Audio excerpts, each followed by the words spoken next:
The Democratic ticket is official tonight. Enthusiasm swirling around the party as Minnesota Governor Tim Walz introduces himself to the nation in a fiery speech.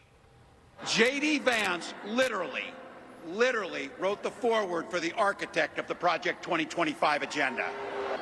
I can't wait to debate the guy. Harris and Walz holding their first rally together just a short time ago in the city of Philadelphia. Good evening, everyone. I'm Mike Meeback. And I'm Christina Rendon. Democrats are collectively celebrating the pick, while Republicans are casting Walz as a radical liberal. We do have team coverage for you on today's announcement, beginning with our political reporter, Greg Lee. And Greg, it was a quick ascension here for the governor of Minnesota. Yeah, Governor Walz jumping to the top of this list in just truly a matter of days. And now the race is on to introduce Tim Walz to voters and to define him, especially in crucial swing states.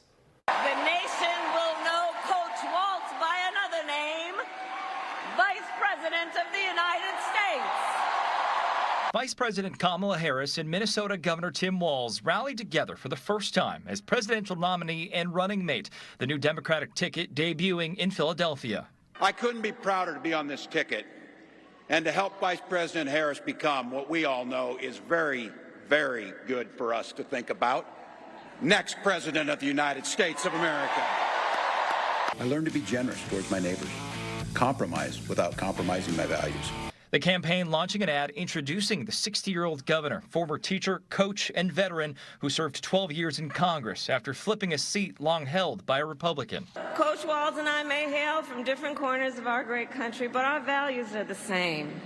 And we both believe in lifting people up, not knocking them down. Trump weakens our economy to strengthen his own hand.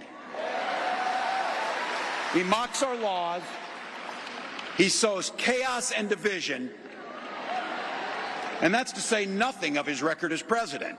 As Democrats hope his background and plain-spoken style appeals to voters in key Midwest states, Republicans are slamming his policies, the Trump campaign calling him, quote, dangerously liberal. Kamala Harris is running as a San Francisco liberal. She is governed as a San Francisco liberal, and she's chosen a running mate who will be a San Francisco-style liberal. Walz faced criticism for his response to rioting in Minneapolis following the killing of George Floyd in 2020. Some believe he should have called in the National Guard sooner. The rioting in the summer of 2020, Tim Walz was the guy who let rioters burn down Minneapolis, and then Kamala Harris was the one who bailed the rioters out of jail. Walz worked with the Democratic-controlled legislature to pass an agenda, including protecting abortion access in Minnesota, guaranteeing free meals for all students in the state, expanding background checks for guns and establishing red flag laws, legalizing recreational marijuana for adults, and expanding access to driver's licenses regardless of immigration status. He's a safe pick. I think he'll appeal to some people. He's going to speak to his ability to win in a district when he was in Congress that was really oftentimes Republican. So he's going to say, hey, I have broad appeal. Before he climbed the list of VP candidates, Walz leveled a simple criticism of the Republican ticket that stuck. The nation found out what we've all known in Minnesota. These guys are just weird. That's where they are. So it isn't much else.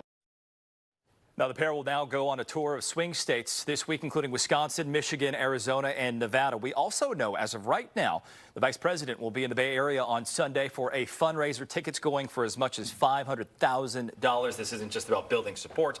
It's about raising money. And when you think about the history of elections here in the United States, no Republican nominee has won the state of Minnesota since 1972. So this was not about one individual state or carrying that, because there was a lot of talk about Arizona or Pennsylvania. This is something bigger. Yeah, Minnesota is not a swing state. Perhaps Trump believed it would be in play if Biden was on the ticket, but it is not a swing state as of this point. This is about broadening the appeal in those Rust Belt states. We're talking Michigan, Wisconsin, and they believe that Tim Walz can speak directly to those voters. You're talking disaffected Democrats or Republicans who aren't sure what they're going to do. They believe that the way he speaks, his background, that he can go into those states and say, this is why you should vote for us, and that he carries that weight for the Harris. There's already that excitement for Democrats, we can tell. All right, Greg Lee, thank you.